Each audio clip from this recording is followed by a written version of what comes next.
The Vivo V50 with stunning design and pro-level portrait photography. Buy now. Summer holidays vandachu, நம்ம GT Holidays vandachu. GT Holidays, South India's #1 travel brand. என்னைக்கு நீங்க பொது தொண்டுக்கு வர்றீங்களோ, பொது தொண்டு உங்க base தானே. உங்க அடிப்படையே தொண்டா தானே இருக்கணும். 50 வயசு வரைக்கும் நீங்க தொண்டு செய்யவே இல்லைங்கிறதா என்னுடைய கேள்வி. தொண்டு செய்வீங்க நமக்கு தெரியுமா? ஆமாமா. ஆமா, நீங்க இப்ப எல்லாமே தெரியுது. நமக்கு தெரியாம செஞ்சிருக்கலாம்ல. அணை போட்டு ஆத்த வேணும்னா தடுக்கலாம், காத்த தடுக்க முடியாது. அதையும் மீறி தடுக்கணும்னு நினைச்சீங்கன்னா சாதாரணமா இருக்கிற காத்து சூறாவளியா மாறும்.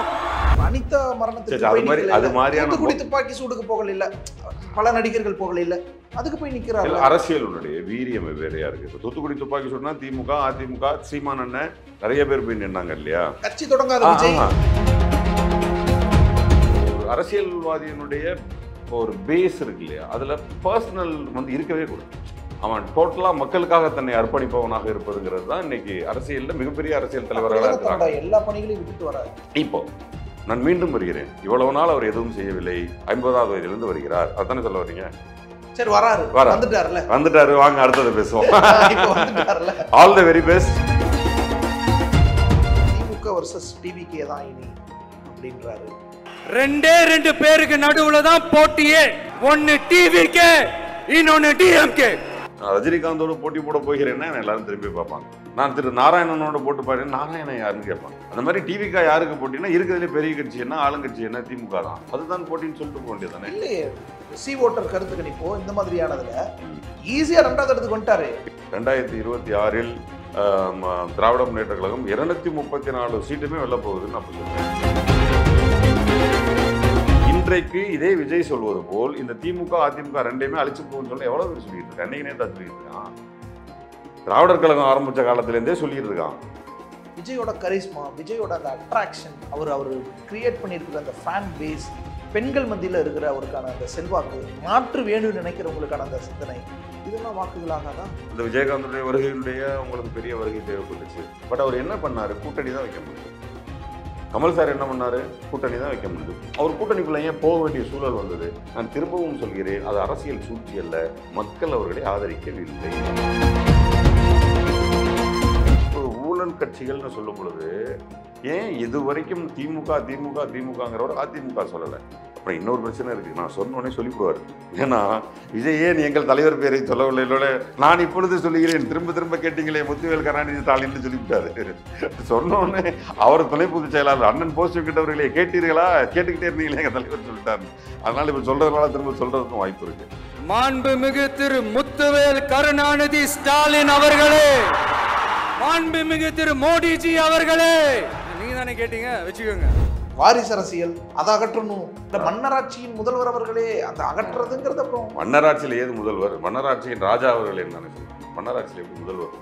தமிழகம் வெல்ல வேண்டும் என்றால், தமிழ் வெல்ல வேண்டும் என்றால், தமிழக மாணவர்களுடைய கல்வி, நம்முடைய தன்மானம் காக்கப்பட வேண்டும் என்றால், இவர் மன்னராக இருக்கும் பட்சத்தில் தான் அது நடக்கும்.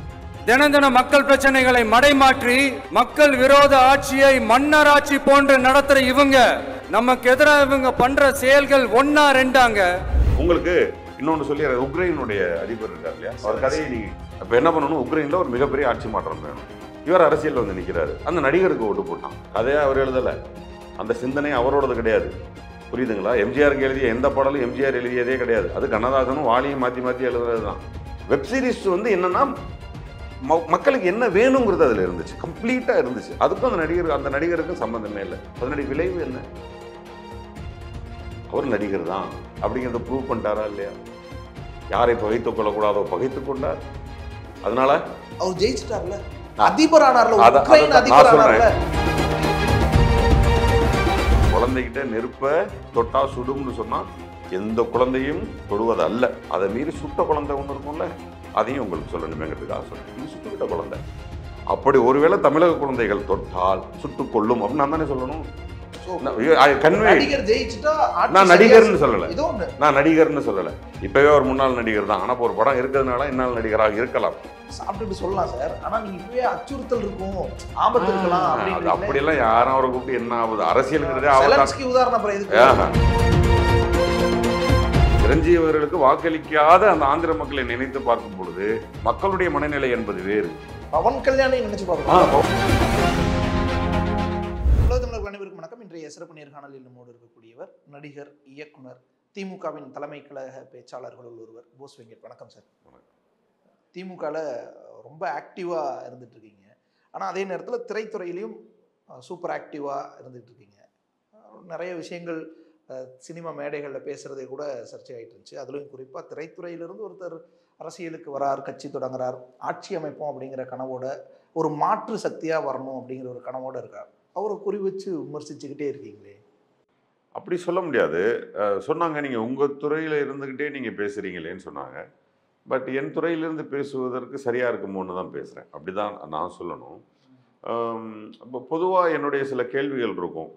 நான் 2016 சீட்டு கேட்டேன், 21 சீட்டு கேட்டேன், 26 சீட்டு கேட்பேன். ஆனால் ஒவ்வொரு முறை சீட்டு கேட்கும் பொழுதும் நான் எந்த தொகுதியில் சீட்டு கேட்குறேனோ அங்கே நான் குழந்தையா இருப்பேன் இல்லையா, ஒரு 7-8 வயசில், அப்போலேருந்து நாயா வேலை செஞ்சவங்களாம் சீட்டு கேட்டுட்ருப்போம். இப்போ நமக்கு என்ன தோணுன்னா, மனசாட்சி இல்லாமல் வேலை செய்கிறோமோன்னு தோணும். நம்மளோட பாப்புலாரிட்டி வச்சு நம்ம போய் ஏதோ பண்ணுறோமோ, இப்போ உழைச்சவனுக்கு எனக்கு இப்போ விஜய் வர்றது மனசாட்சி இல்லாமல் கேட்குற மாதிரி இருக்குது. சார் நான் என்ன கேட்குறேன், அவர் சொல்றாரு அரசியல் செய்கிறார்கள்ங்கிறார்கள். அவங்க ஆட்சி பண்ணிட்டு இருக்கிறாங்க. அரசு வேறு, அரசியல் வேறு. இப்போ நீங்கள் திராவிட முன்னேற்ற கழகம்ங்கிறது கட்சி, பட் முதலமைச்சருங்கிறது ஆட்சி பண்ணிட்டு இருக்காரு. அது நீங்கள் ஒன்ஸ் ஓட்டு போட்டவன் ஓட்டு போடாதவன் ரெண்டுமே கிடையாது. தமிழகத்தில் இருக்கக்கூடிய அனைத்து மக்களுக்கும் சமமான ஒரு முதல்வர். அங்கே நோ கட்சி, நோ பார்ட்டி. நீங்கள் தலைமைச் செயலகத்துக்குள்ளே போயிட்டீங்கன்னா கட்சி கிடையாது. தலைமைச் செயலகம்னா மக்களுக்கான ஆட்சியாளர். அவர் ஆட்சி பண்ணியிருக்க. கீழே இருக்க மந்திரிகள் மக்களுக்கான உழைப்பாளிகள், மக்களுக்கானவர்கள். அவங்க அங்கேயெல்லாம் அரசியல் இல்லை. நீங்கள் சட்டசபையை விட்டு வெளியே வந்தால் தான் அரசியல். ஸோ நம்ம ஒரு முதல்வரை பேசும் பொழுதோ மற்ற மந்திரிகளை பேசும் பொழுதோ அவர்கள் அரசியல் செய்கிறார்கள். அவங்க ஆட்சி பண்ணிட்டு இருக்காங்க, மக்களுக்கான சேவை செஞ்சுக்கிட்டு இருக்கிறாங்க. அதான் அவங்களுடைய ஜாப். பொலிட்டிக்ஸுங்கிறது நீங்கள் அறிவாலயம் வந்ததுக்கப்புறம் தான் பண்ணுவாங்க, அங்கே தான் அரசியல் பண்ணுவாங்க. ஸோ நான் அந்த டெப்த்துக்குள்ளே இன்னும் போகலையோ விஜய் சார் அப்படிங்கிற ஒரு இது எனக்குள்ளே உண்டு. என்கிட்ட சில பேர் கேள்வி கேட்கும் போதெல்லாம் சொல்லுவாங்க, இப்போ நான் ஆட்டோ ஓட்டுநராக இருந்தேன் 19 வயசில். அங்கேயே ஒரு சங்கம் இருந்தது. அப்போ அதில் ஒரு 25 பேர் இருந்தாங்க இல்லையா, அதுக்கு ஒரு சங்கம், அதுக்கு ஒரு பொதுக்குழு, அதுக்கு ஒரு செயற்குழு, அதற்கு ஒரு தலைவர்னு இருப்பாங்க. அங்கேருந்து நான் நடிகன் ஆகிறேன். நடிகன் ஆகணுன்னே சின்னத்திரை நடிகர் சங்கம், சின்னத்திரை நடிகர் சங்கத்தில் நான் செக்ரட்டரி ஆகிறேன். அங்கே ஒரு பொதுக்குழு, அங்கே ஒரு செயற்குழு, அங்கேயே தினமும் மக்களை சந்திக்கணும், அவங்களுக்கு பிரச்சனைகளை பார்க்கணும். டெய்லி ஃபோன் வரும், ஹாஸ்பிட்டலில் இருக்காம்பாங்க, ஆக்சிடென்ட் ஆகிட்டாம்பாங்க, ஷூட்டிங் ஸ்பாட்டில் திருட்டு போயிடுச்சும்பாங்க. அதெல்லாம் பண்ணிகிட்டு இருக்கோம். ஸோ நான் என்ன கேட்குறேன், இந்த உணர்வு இருக்குல்ல, அது ரொம்ப சின்ன வயசுலேயே வந்துடும். எனக்கு 14 வயசில் எனக்கு அரசியல் உணர்வு வந்தது. 14-15 வயசு 10th படிக்கும்போது எனக்கு இப்போ நீங்கள் யார் யார் எலெக்ஷனில் நின்னாங்க, யார் யார் என்னென்ன பண்ணாங்க, என்னென்ன பிரச்சனை புதுக்கோட்டை மாவட்டத்தில் வந்துச்சுன்னு என்கிட்ட கேட்டிங்கன்னா நான் சொல்லுவேன். நான் 10ஆம் வகுப்பு அங்கே நான் ஹாஸ்டலில் படிச்சுட்டு இருக்கும்போது இப்போ சந்திரசேகரன் ஒருத்தர் இருந்தார். அவர் தான் அப்போதைக்கு அந்த பகுதியில் இருந்தார். அவர் திராவிட முன்னேற்ற கழகத்தில் இருந்தார். திமுக பிரியும் போது வெளியில் போனார். அப்போ அவர் கீழே எழுதியிருக்கும், மெய்யநாதன் எழுதியிருக்கும். அவர் தான் இன்றைக்கி எம்எல்ஏ, அவர் தான் இன்றைக்கி மினிஸ்டர், பிற்படுத்தப்பட்ட ஒரு நலத்துறையோட மினிஸ்டராக இருக்கிறார். நான் அப்போ அவர் எத்தனை வருஷமாக பார்த்துக்கிட்டு இருக்கேன். when I was 10th நான் விஜய் சாரை பார்த்தேனா, இங்கே அரசியல் செஞ்சு பார்த்துருக்கிறேன்னா, அப்புறம் நான் சென்னைக்கு வந்துட்டேன், அரசியல் செஞ்சு பார்த்துருக்கிறேன்னா, அதற்கு பிறகு நான் என்ன கேட்குறேன்னா, இவர் சொல்லக்கூடிய அரசியல் என்பது மக்கள் நலத்தொண்டு தானே. நீங்கள் மக்கள் நலத்தொண்டாக, மக்கள் போராட்டங்களாக சினிமா இருக்குது, சினிமா நடிகர் சங்கம் இருக்குது, விஜயகாந்த் சார் வந்தார், சரத்குமார்லாம் வந்தாங்கல்ல, என்ன அப்படி கிடக்கு, வாங்க நம்ம மக்களுக்கு. ஏன்னா நீங்கள் பெரிய நடிகர்களை விட்டுருங்களேன், இங்கே நாடக நடிகர்கள்லாம் நிறைய பேர் இருக்காங்க அந்த சங்கத்தில். இப்போ விஷால் ஓடி வந்தாரே, நாசர் சார் ஓடி வந்தார், அந்த மாதிரி ஏன் அந்த மாதிரி வரல? அங்கெல்லாம் நீங்கள் சுயநலமாக நடிகர் சங்கத்தில் கூட ஏன் தேர்தலோ வரல? நீங்கள் அங்கெல்லாம் சுயநலமாக இருந்துட்டீங்களே, ஏன் அதை சுயநலமும் பார்க்க? நான் அப்படி பண்ணல, நான் வேலை நான் என்ன கேட்குறேன்னா, என்னைக்கு நீங்கள் பொது தொண்டுக்கு வர்றீங்களோ, பொது தொண்டு உங்கள் பேஸ் தானே, உங்கள் அடிப்படையே தொண்டாக தானே இருக்கணும். 50 வயசு வரைக்கும் நீங்கள் தொண்டு செய்யவே இல்லைங்கிறதா என்னுடைய கேள்வி. தொண்டு செய்யவே நமக்கு தெரியுமா? ஆமாம்மா, ஆமாம், நீங்கள் இப்போ எல்லாமே தெரியுது, நமக்கு தெரியாமல் செஞ்சுருக்கலாம்ல. அப்படியெல்லாம் அரசியலை கவனிச்சு இல்லையே, நான் சினிமாவில் வரலன்னு தானே சொல்கிறேன், என் சினிமாவிற்கு வரவில்லைன்னு தானே சொல்கிறேன். எஸ், ஒரு உதாரணத்துக்கு இப்போ நீங்கள் 10வது படிக்கும் போதுலேருந்து பார்த்துட்டு இருக்கீங்க உங்கள் ஏரியாவில் அரசியல், அவங்களாம் என்ன பண்ணிட்டு இருக்காங்க, இப்போ அவங்க அமைச்சர்களாக இருக்காங்க, எப்படி வளர்ந்தாங்க எல்லாம் பார்த்துட்டு இருக்கீங்க. அதே மாதிரி விஜயம் கவனிச்சுக்கிட்டே இருந்திருப்பார்ல, பார்த்துக்கிட்டே இருந்திருப்பார்ல இந்த அரசியலை என்னென்ன பண்ணி. அப்போ நான் என்னை பற்றியும் சொல்லணும். 14 வயசுலேருந்து நானும் அரசியலில் இருந்தேன். நான் 20 வயசுலேயே போராட்டங்கள் செய்ய ஆரம்பிச்சிட்டேன், எல்லாத்துலேயும் கலந்துக்க ஆரம்பிச்சிட்டேன். வேறு சென்னைக்கு வந்த உடனே சினிமாவிற்கு எவ்வளோ தான் ட்ரை பண்ணிட்டு இருந்தாலும் திராவிட முன்னேற்ற கழகத்தில் தொண்டராகிட்டேன். திராவிட முன்னேற்ற கழகத்துடைய போராட்டங்கள் எல்லாம் கலந்துக்க ஆரம்பிச்சிட்டேன். அப்படி சொல்லுவேன். அவரும் மீனவர் பிரச்சனைகள் எங்க வந்தாரு நீங்க? காவிரி பிரச்சனை போராட்டங்கள்ல கலந்துகிட்டு இருக்காரு. அது கிடையாது. போராட்டம் என்பது நடிகர் சங்க மக்களுக்காக பேசுவதுங்கிறது உங்களால் நிச்சயமா புரிஞ்சுக்க முடியும். எனக்கு கேள்வியாக கேட்பது வேறு, புரிதல் என்பது வேறு. மக்களுடைய போராட்டத்துக்கு நீங்க அந்த வகையில பாத்தீங்கன்னா இப்ப நடிகர்கள் இல்லாம நிறைய பேர் போராளிகள் இருக்கிறாங்க வெளியில. நீங்க கேள்வி அவங்களெல்லாம் மக்களுக்கு தெரியுது. அதுல போராடினார் அவரு, இந்த இதுல அண்ணன் சீமான் அவர்களே வந்து எங்கே வெளியே தெரிஞ்சாரு? ஒரு ஈழ போராட்டத்திற்காக ராமேஸ்வரத்தில் போய் பேசும்போது அவர் இப்படி பேசுவார்னே வெளியே தெரிஞ்சது. அதற்கு பிறகுதான் அவர் வெளியில வர்றாரு. அதையே வந்து ஒரு மையப்புள்ளியா எடுக்கிறார். அப்புறம் அரசியலாக வருகிறார். டெய்லி டிவியில் வருவார். ஏன் டிவியில் வருவார்? எங்கேயா போய் உட்காந்து போராட்டம் பண்ணிட்டு இருப்பார். ஸோ அது சும்மா கிடையாது. அது நமக்கு பார்வையா பார்க்கும்போது வேற மாதிரி தெரியும். இப்போ அவர் மக்களிடத்து போய் சேர்றதுக்கு அவர் ஒரு பிரபலியமான நடிகர் கிடையாது. உடனே என்ன பண்றாரு? தன் முகத்தை பதிவையவர் டெய்லி ஒரு போராட்டத்தை எடுக்கிறாரு, கொள்கைகளை திணிக்கிறார், இளைஞர்களை கவர்கிறார் இல்லையா? அது இப்போ எத்தனை வருட அரசியல் செய்திருக்காரு? ஆல்மோஸ்ட் 20 years பண்ணிட்டாரு அண்ணன் சீமான் அவர்கள். இதெல்லாம் நடக்கும்போதுமே நீங்க விஜய் சார் எங்கேயுமே பார்த்துருக்க மாட்டீங்களே. இப்போ இல்லை, இந்த போராட்டத்தோடு கனெக்டடாக ஒரு பக்கத்தில் இருந்திருக்கணுமே. இந்த பக்கம் சீமான் சாருடைய போராட்டம், இந்த பக்கம் திராவிட முன்னேற்ற கழக போராட்டம், இந்த பக்கம் அனைத்து இந்திய அண்ணா திராவிட முன்னேற்ற போராட்டம் மாதிரி ஏன் இன்னொரு விஜய் போராட்டத்தை நீங்க பார்க்கல 20 வருஷமா? அதைத்தான் நாங்க பேசிட்டோம். இனிமே பார்க்க போறோம். இது வரைக்கும் செய்யல. மக்களை பொறுத்த வரைக்கும் இனிமே செய்வாருங்க. இது வரைக்கும் உங்களுக்கு ஒன்றும் செய்யல நாங்க சொல்றோம். நீங்க அதானே சொல்ல வர்றீங்க? அதானே சொல்ல வர்றீங்க? இல்ல நீங்க சொன்னதை நான் வார்த்தையாக மறுக்க கூடாது. நீங்க சொல்வதை நான் வார்த்தையாக பதிவு செஞ்சேன். இதுவரையில் அவர் எதுவும் செய்யவில்லை, இனிமேல் செய்வதற்காக வருகிறார். அனிதா மரணத்தின் போது அவர் போய் நின்னதாகட்டும், தூத்துக்குடி துப்பாக்கி சூட்ல போய் அது மனிதாபிமான அடிப்படையில அங்கே கிட்டத்தட்ட 1 லட்சம் பேர் நின்னாங்க. டெய்லி போய் நின்னாங்க. என் மனைவி போய் நின்னாங்க. நான் போய் நின்னேன். திமுக காரங்க எத்தனை பேர் நின்னாங்க. அண்ணன் விஜயபாஸ்கர் அவர்கள் அங்கேயே இருந்தாரு. அதெல்லாம் வந்து அந்த உணர்வு ரீதியான விஷயத்துக்கு வந்து ஆமாமா நிக்கணும் நின்றார். நான் சொல்றேன் அதெல்லாம் நின்னாங்கன்னு நான் சொல்றேன். இல்ல அதெல்லாம் அது நத்திங். அது எல்லாருமே போய் நின்னாங்க. பொதுவா எல்லாரும் நீங்க கலந்துகிட்ட சினிமா போராட்டங்களையா சொல்றீங்க? Okay sir. நீங்க சொன்ன அத்தனை போராட்டங்களும் அனைத்து நடிகர்களும் கலந்துகிட்ட போராட்டம். அஜித் சார்லாம் இருந்தாரு. நீங்க சொன்ன அந்த போராட்டம் இருக்கு, அதுல அஜித் சார் இருந்தாரு. நடிகர் சங்க போராட்டம். ஆமா, எல்லா போராட்டங்களும் எல்லா நடிகர்களும் இருந்தாங்க. இருப்பாங்க. அதுல இவரும் இருந்தார். பர்டிகுலரா சொல்றேன். அனிதா மரணத்துக்கு அது மாதிரியான துப்பாக்கி சூடுக்கு போகல இல்ல, பல நடிகர்கள் போகல இல்ல, அதுக்கு போய் நிக்கிறாரு. அரசியலுடைய வீரியம் வேறையா இருக்கு. இப்ப தூத்துக்குடி துப்பாக்கி சூடுனா திமுக, அதிமுக, சீமான் அண்ணன் நிறைய பேர் போய் நின்னாங்க இல்லையா? கட்சி தொடங்காத விஜய். நான் விஜயகாந்த் சார் கட்சி தொடங்குறதுக்கு முன்னாடி எல்லா இடத்துக்கும் போய் நின்றுவாரு. அவர் கட்சியை ஆரம்பிக்கலையே. நான் உங்களுக்கு உதாரணம் வந்து விஜயகாந்த் சார் தான் சொல்லுவேன். விஜயகாந்த் சார் வந்து கட்சி ஆரம்பிக்கிறதுக்கு முன்னாடியே ஒரு கொடியை ஒன்று சினிமாவில் காட்ட ஆரம்பிச்சிட்டார். மோதிரத்தில் அந்த கொடியை பதிவு பண்ண ஆரம்பித்தார். இன்னும் பெருசாக வரவே இல்லை. அப்புறம் கொஞ்சம் கொஞ்சம். ஆனால் அவர் அதுக்கு முன்னாடியே எல்லாம் செய்ய ஆரம்பிச்சிட்டாரு. அவரோட ஆஃபீஸில் டெய்லி 100 பேருக்கு சாப்பாடு போடுவார். சாப்பாட்டுக்குன்னே ஒரு கூட்டம் இங்கே வரும். அது இல்லாமல் சொல்லுவார், அந்த ஏதோ ஒரு கை கொடுக்குறது இன்னொரு கைக்கு தெரியக்கூடாதுங்கிற மாதிரி அவருடைய உதவிகள் எல்லாம் இப்போ தெரிஞ்சிருச்சு. இப்போது எல்லாமே வெளியில் தெரியுது இன்னைக்கு பரவலாக. அப்போது அவர் என்ன சொன்னாங்க, மக்களே அவருக்கு ஒரு தொப்பியை வச்சு சின்ன எம்ஜிஆர்னு அழைக்க ஆரம்பித்தாங்க. மற்றொரு உருவம் எம்ஜிஆர்னு அழைக்க ஆரம்பித்தாங்க. இப்போ அதில் இன்னொரு நடிகர் வராரா? இப்போ அந்த நடிகர் யாராக இருந்திருப்பார்? அவரும் அள்ளி அள்ளி கொடுத்து சிவந்த கரங்களாக இருந்திருப்பார்.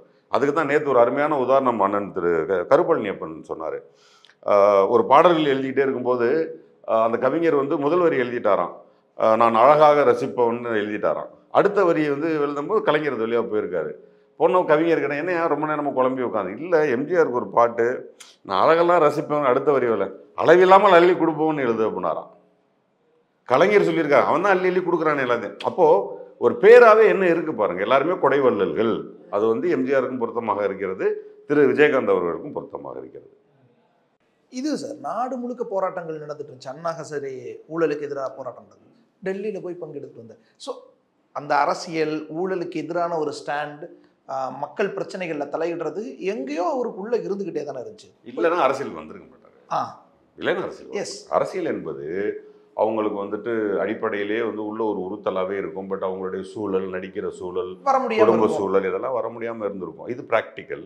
பட் அதை மீறி அரசியல் பண்ணணும். அதை மீறி மக்களுக்காக இறங்கி வேலை செய்யணும். இந்த வீட்டில் வந்து இப்போ உங்களுக்கு கால்மார்க்ஸ் ஜென்னியோட கதை தான் உங்களுக்கு அதுக்கப்புறம் சொல்லணும். இப்போ கால்மார்க்ஸுங்கிறவனுக்கு உணவாக பிரச்சனை, ஏன் நான் தான் செத்து போயிடுவேன்னு தெரியுமே இல்லையா? ஜென்னியுடைய குழந்தையினுடைய மார்பிலிருந்து ரத்தம் தான் வருதுன்னு அவளுக்கு தெரியுமே. ஏன் கால்மார்க்ஸ் விட்டுட்டு ஓட முடியாது அவளால்? ஏன் அந்த புத்தகங்களை எழுதணும்? ஏன் ஜென்னியினுடைய உணர்வை ஏன் வந்து கால்மார்க்ஸ் பேனாக்களில் வந்து அது மைகளாக சிந்த வேண்டும். எதுக்கு நீங்கள் இன்னைக்கு உட்கார்ந்தது மூலதனமாக படித்துக் கொள்ளிட்டு இருக்க வேண்டும்? அது என்னன்னா, என்னுடைய ஏழ்மை, என்னுடைய பிரச்சனைகளை எல்லாம் தூக்கி கொண்டாந்து நான் மக்கள் மேலே திரிப்பதில்லை. மக்களுக்காக உழைப்பது என்பது நிச்சயமாக நம்ம பர்சனல் எல்லாத்தையும் மீறினது. கம்ப்ளீட்டாக நான் என்ன சொல்கிறேன், ஒரு ஒரு ஒரு அரசியல்வாதியினுடைய ஒரு பேஸ் இருக்கு இல்லையா, அதில் பர்சனல் வந்து இருக்கவே கூடாது. அவன் டோட்டலாக மக்களுக்காக தன்னை அர்ப்பணிப்பவனாக இருப்பதுங்கிறது தான் இன்னைக்கு அரசியலில் மிகப்பெரிய அரசியல் தலைவர்களாக இருக்கிறாங்க. எல்லா பணிகளையும் விட்டுட்டு வராரு. இப்போ நான் மீண்டும் வருகிறேன், இவ்வளவு நாள் அவர் எதுவும் செய்யவில்லை, 50வது வயதிலிருந்து வருகிறார், அதுதானே சொல்ல வரீங்க? சரி, வந்துட்டாரு, வாங்க அடுத்தது பேசுவோம். All the very best. அவர் நமக்கு எப்பவுமே நல்ல தலைவர்களை எதிர்பார்த்துக்கிட்டே தான் இருப்போம். நம்ம நல்ல தலைவர்கள் வரணும். உழைக்கிறதுக்கு வர்றவங்களை போய் நீ ஏன் வர வேணாம்னு சொல்லணும்? அவங்க நமக்காக தானே வேலை செய்கிறாங்க. அவங்க நல்லா வரணும். அப்படி ஏதாவது தவறுகள் இருந்தால் திருத்திக்கணும். இன்னும் சில விஷயங்கள் இப்போ ஓகே இது வரைக்கும் செய்யலை, இனிமையாச்சும் நல்லா செய்யணும். வர்சஸ் திமுக வர்சஸ் டிவிகே தான் இனி அப்படின்றாரு சார். அவங்க என்ன வேணால் சொல்லலாம் சார். நான் என்ன சொல்லுவேன்னா, நான் வந்து நான் பெருசாக காட்டிக்கணும்னா, நான் ரஜினிகாந்தோடு போட்டி போட போகிறேன்னா எல்லாரும் திரும்பி பார்ப்பாங்க. நான் திரு நாராயணனோட போட்டு பாடுறேன், நாராயணன் யாருன்னு கேட்பாங்க. அப்படி தானே கேட்பாங்க. நாராயணனுக்கு தெரியாது, இப்போ ரஜினிகாந்த் தான் தெரியும். அந்த மாதிரி டிவிக்கா யாருக்கு போட்டின்னா, இருக்கிறதுலே பெரிய கட்சி என்ன, ஆளுங்கட்சி என்ன, திமுக தான். அதுதான் போட்டின்னு சொல்லிட்டு போக வேண்டியது தானே. இல்லையே, சி ஓட்டர் கருத்து கணிப்போ இந்த மாதிரியானதுல ஈஸியா 2வது இடத்துக்கு வந்துட்டாரு. கிட்டத்தட்ட 25 வருட கருத்து கணிப்பை நான் எழுதி கட் பண்ணி வச்சிருக்கிறேன். ஓகேங்களா? அதில் ஒரு கட்சி, ஆந்திராவை சேர்ந்த ஒரு கட்சி ஆட்சி அமைக்கிறதுன்னு போட்டான். 18 சீட்டு தான் வந்துச்சு. அதுக்கு முன்னாடி இதே திராவிட முன்னேற்ற கழகம் சின்னதெல்லாம் இல்லை, 90% தவறாக தான் இருக்கும். அதனால் அதை நம்ம கன்சிடரே பண்ண வேணாம். நீங்கள் வந்து 2026 எலெக்ஷன் ரிசல்ட் வர்றப்போ உங்களுக்கு புரியும். நான் இப்போ பேசினதை நீ கட் பண்ணி போ. திமுக ஆட்சி அகற்றுறது தான் தன்னோட வேலையாக அவர் முன்னெடுக்கிறார் சார். சொல்லலாம் சார். நான் எப்பொழுதுமே முன்னாடி நானே கூட இப்போ உங்ககிட்ட சொல்லுவேனே, 2026 திராவிட முன்னேற்ற கழகம் 234 சீட்டுமே வெளில போகுதுன்னு நான் இப்போ சொல்கிறேன். எனக்கு சொல்கிறதுல என்ன பிரச்சனை? ஏன் முதலமைச்சர் சொல்ல மாட்டாரா? கட்சியில் எவ்வளோ பெரிய மூத்த அரசியல்வாதிகள் இருக்காங்க, சொல்ல மாட்டாங்களா? ஏன் 200ங்கிறாங்க? ப்ராக்டிக்கல்னு ஒன்று இருக்கு இல்லையா? அனைத்து இந்திய அண்ணா திராவிட முன்னேற்ற கழகங்கிறது சாதாரண கட்சியா? அதில் என்ன தொண்டர்கள் எல்லாம் அழிஞ்சு போயிட்டாங்களா? இரட்டை இலைன்னு காமிச்சோன்னே இன்னைக்கு எவ்வளவு தூரம் வாயிலேயே மற்ற கட்சிகளை பேசக்கூடிய தொண்டர்கள் உள்ளே போய் வாக்குச்சீட்டை விரித்து இரட்டை இலையை தான் ஓட்ட போட்டு போயிட்டே இருப்பாங்க. ஆமாம் சார். நான் திமுக காரனா 1000 ரூபா பணம் கொடுத்துருப்பேன். ஐயா உனக்கு தான் ஓட்டுன்னு சொல்லியிருந்தாலும் கூட, நான் அந்த அம்மாவுக்கு ஏதோ அள்ளி கொடுத்துருப்பேன், உதவி பண்ணியிருப்பேன். ஐயா உனக்கு தான் ஓட்டின்னு சொல்லியிருந்தா கூட, உணர்வு ரீதியாகவே அன்பாகவே என் மேலே ஒரு உண்மையாகவே சொல்லியிருந்தாலும் கூட, அந்த பேலட் பேப்பரை பிரித்து உள்ள இரட்டையில் இருந்தால் குத்திட்டு போயிடுவாங்க. அது வந்து ஒரு ப்ராக்டிக்கலாக அவங்க கை பழக்கப்பட்டிருக்கு. அதுக்கு ஒரு நான் சொல்வது ஒரு கூட்டம் இருக்கிறது. அவங்க இன்னும் பலமாகவே இருக்கிறாங்க. திமுகவில் உதயசூரியனுக்கு ஓட்டு போகிற ஒரு கூட்டம் பலமாகவே இருக்கிறது. இந்த பலமான அந்த ஓட்டுகள் இருக்கு இல்லையா, இதெல்லாம் வந்து 1-2 இருந்துகிட்டே இருக்கு எப்பவுமே. இன்னும் அடுத்த கூட்டணி அப்படியே இருந்துகிட்டே இருக்குங்கிறதா பலருக்கு பிரச்சனை. அது இவங்க ரெண்டு நீங்க நானும் விவாதம் பண்றதை யாருக்கு விவாதம் பண்றோம்? மக்களுக்காக. நான் அந்த மக்களை பற்றி தான் சொல்லிட்டு இருக்கேன். அந்த மக்கள் அப்படியே இருக்கிறார்கள். அந்த மக்கள் திராவிட முன்னேற்ற கழகம் சரியான கட்சி நம்புகிறார்கள். அனைத்து இந்திய அண்ணா திராவிட முன்னேற்ற கழகம் நம்புகிறார்கள். 70% ஓட்ட வச்சிருக்கிறான். அது உடைக்கணும்ல. நான் என்ன கேட்கிறேன், அவன் ஏன் நம்புறான்? ஹி இஸ் ஹாப்பி, அதனால நம்புறான். அவன் வசதியாக இருக்கிறான், அதனால நம்புறான். 70%. ஆமா, கிட்டத்தட்ட உங்களுக்கு 70% சொல்லணும். 70% ஓட்டுல அவங்க ஒரு 50% இருக்காங்க. 20 தான் மற்றதை தீர்மானிக்குதுன்னு வச்சுக்கோங்களேன்.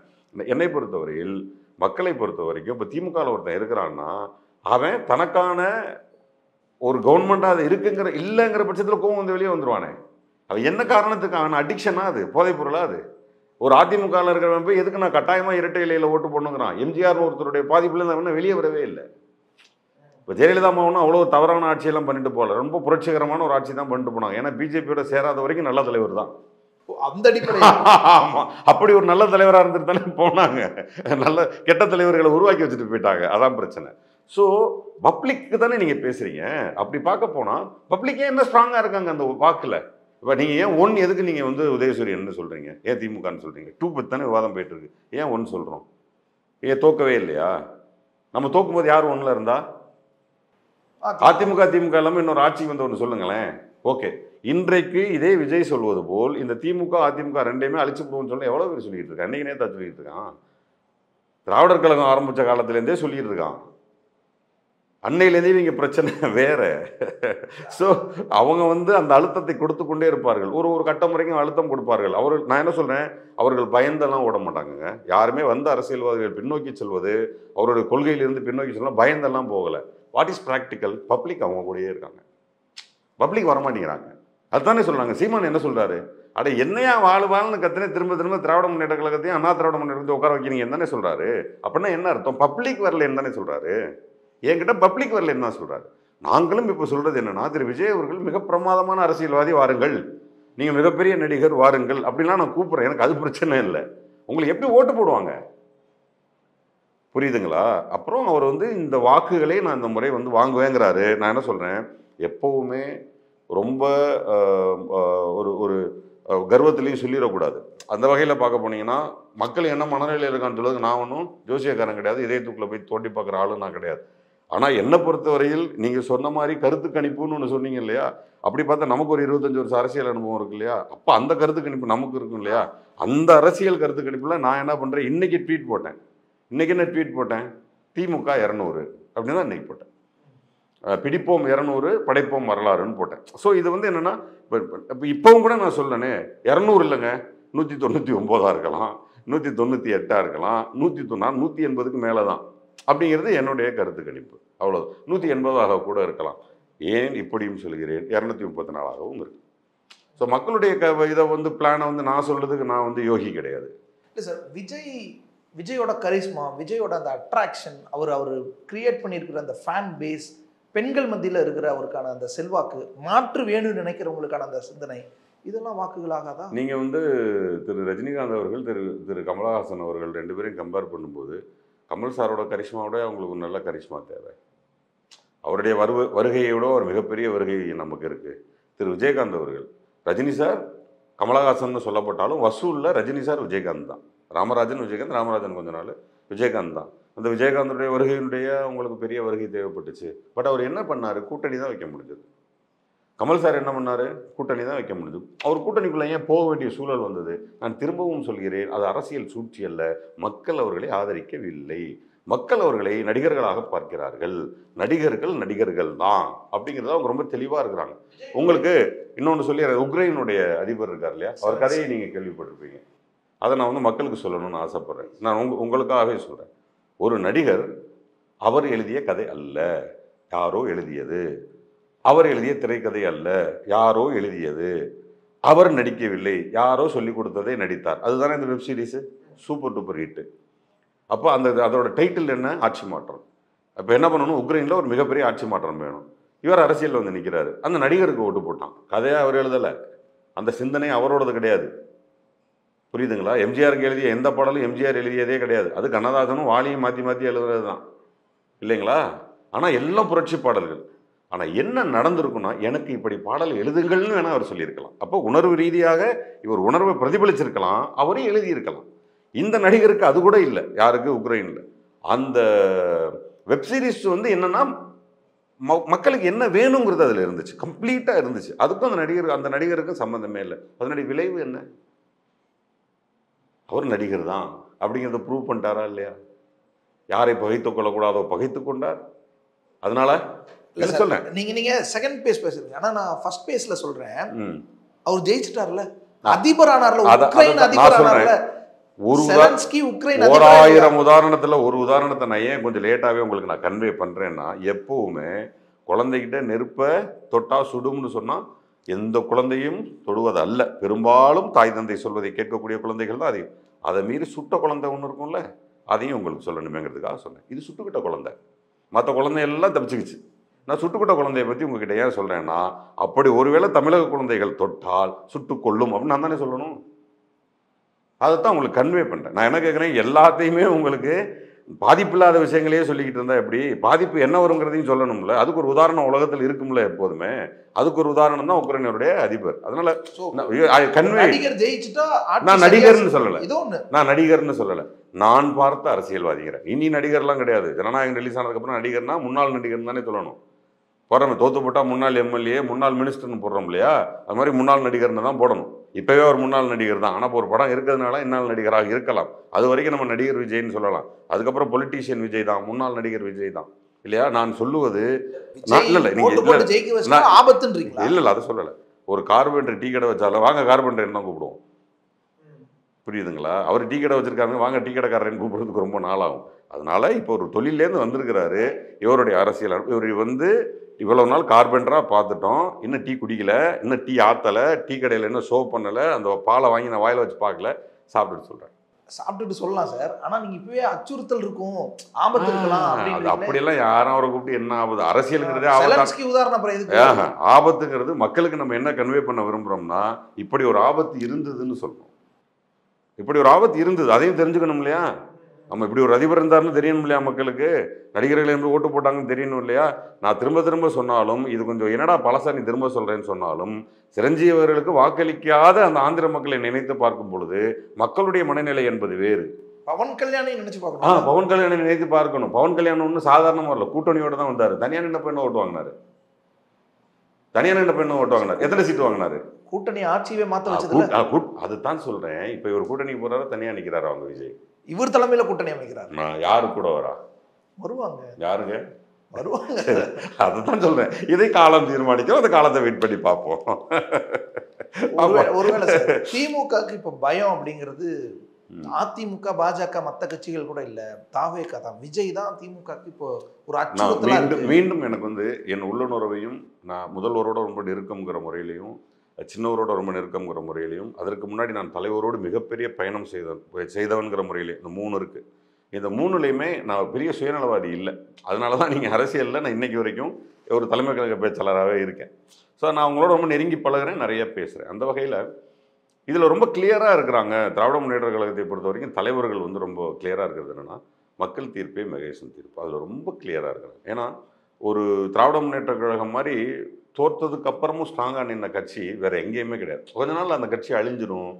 என்னென்னா எல்லாத்தையும் மீறி அந்த கட்சி நிற்கிறதுக்கான காரணம் என்னை பொறுத்த வரைக்கும் ஐ பிலீவ் அந்த கொள்கை தான்.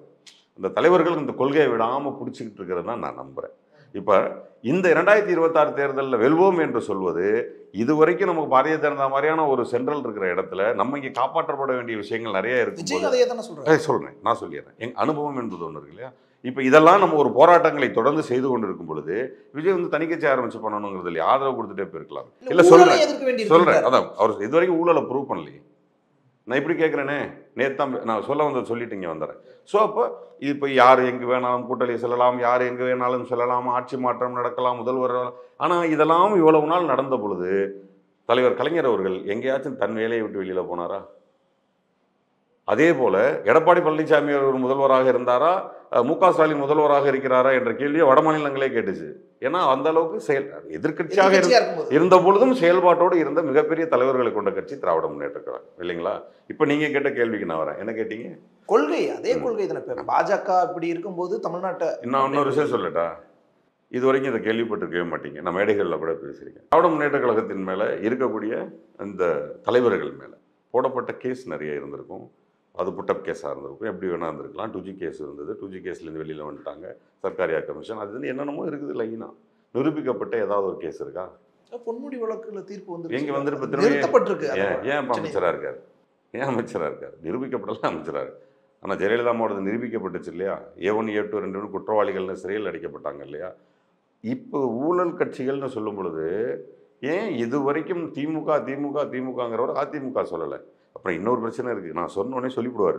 ஏன்னா விஜய் ஏன் எங்கள் தலைவர் பேரை சொல்லவில்லை, நான் இப்பொழுது சொல்லுகிறேன், திரும்ப திரும்ப கேட்டீங்களே முத்துவேல் கருணாநிதி ஸ்டாலின்னு சொல்லிவிட்டாரு.